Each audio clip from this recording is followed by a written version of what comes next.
ഇന്നൊരു പൊതിച്ചോറ് ഉണ്ടാക്കിയാലോ?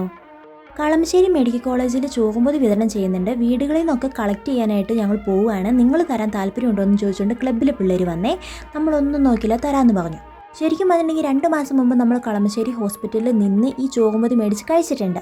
അന്ന് ഞാൻ തീരുമാനിച്ചാണ് എനിക്ക് അവസരം കിട്ടുവാണെങ്കിൽ ഞാനിത് ചെയ്യുമെന്ന്. അതുകൊണ്ടാണ് കേട്ടോ അപ്പം തന്നെ നമ്മൾ തരാമെന്ന് പറഞ്ഞത്. രാവിലെ തന്നെ എണീറ്റ് കഴിഞ്ഞിട്ട് വലിയ കാര്യമായിട്ടൊന്നും ഉണ്ടാക്കാൻ പറ്റിയില്ലെങ്കിലും നമ്മൾ 2-3 കൂട്ടം കറിയൊക്കെ ഉണ്ടാക്കി കഴിഞ്ഞിട്ട് ഒരു ചോറുംപൊതി സെറ്റാക്കുകയാണേ. നമ്മുടെ ഇവിടെ നോമ്പാണ്, അതുകൊണ്ട് തന്നെ ഉണക്കമീനായിട്ട് ഉണ്ടായിരുന്നുള്ളൂ. അതിന് ചേരണ രീതിക്ക് നമ്മളൊരു ചമ്മന്തി ഉണ്ടാക്കിയിട്ടുണ്ട്. ചുട്ടരച്ച ചമ്മന്തിയാണേ. പിന്നെ അതുപോലെ തന്നെ ചക്കക്കുരും പയറും ഉലത്തിയതും പിന്നെ ഒരു അച്ചാറും. അത്രയാണ് കേട്ടോ നമുക്ക് സെറ്റാക്കാൻ പറ്റിയിട്ടുള്ളൂ. കാരണം ഒരുപാട് സമയമൊന്നും നമുക്ക് ഉണ്ടായിരുന്നില്ലേ. ബൈസ്റ്റാൻഡറായിട്ട് നിൽക്കുന്ന ആളാണ് കേട്ടോ മിക്കപ്പോഴും ഈ ചോറുംപൊതി മേടിക്കാനായിട്ട് വരണത്. അതുപോലെ തന്നെ ഇച്ചിരിയൊക്കെ നടക്കാൻ പറ്റുന്ന രോഗികളാണെങ്കിലും അവിടെ ക്യൂ നിൽക്കുന്നത് ഞാൻ കണ്ടിട്ടുണ്ട്. അവർ നിന്ന് കഴിഞ്ഞിട്ട് ഒരു പൊതിച്ചോറും കൂടെ തരുമോ എന്ന് ചോദിച്ചു കഴിയുമ്പോൾ ഇല്ല എന്ന് പറയുന്ന ഒരു കാര്യം ഞാൻ കണ്ടിട്ടുണ്ട് കേട്ടോ. കാരണം കൊടുക്കാനായിട്ട് അത്രയ്ക്ക് പൊതിച്ചോറ് ഉണ്ടാവത്തില്ല. എല്ലാവർക്കും തികയുണ്ട് ചേട്ടാ എന്ന് പറയുമ്പോൾ ഈ കൊടുക്കുന്ന ആളുകളുടെ കണ്ണിലൊരു സങ്കടം ഉണ്ടാവും കേട്ടോ. അതൊക്കെ കണ്ടിട്ടുള്ളതുകൊണ്ട് തന്നെ നമ്മളെ കൊണ്ട് പറ്റുന്ന രീതിക്ക് നമ്മൾ കൊടുക്കുന്നുണ്ട്. അപ്പോൾ മമ്മിയും പപ്പയും കൂടെ എല്ലാം സെറ്റ് ചെയ്ത് കഴിഞ്ഞിട്ട് കൊടുക്കുകയാണ്.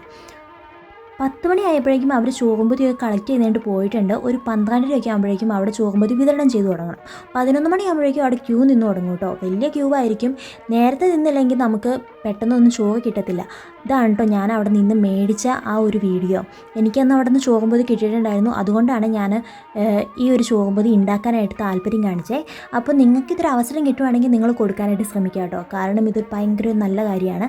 അപ്പോൾ വീഡിയോ ഇഷ്ടപ്പെട്ടെങ്കിൽ ലൈക്ക് ചെയ്യാനും സപ്പോർട്ട് ചെയ്യാനും മറക്കണ്ട. അപ്പോൾ ശരി, ബൈ.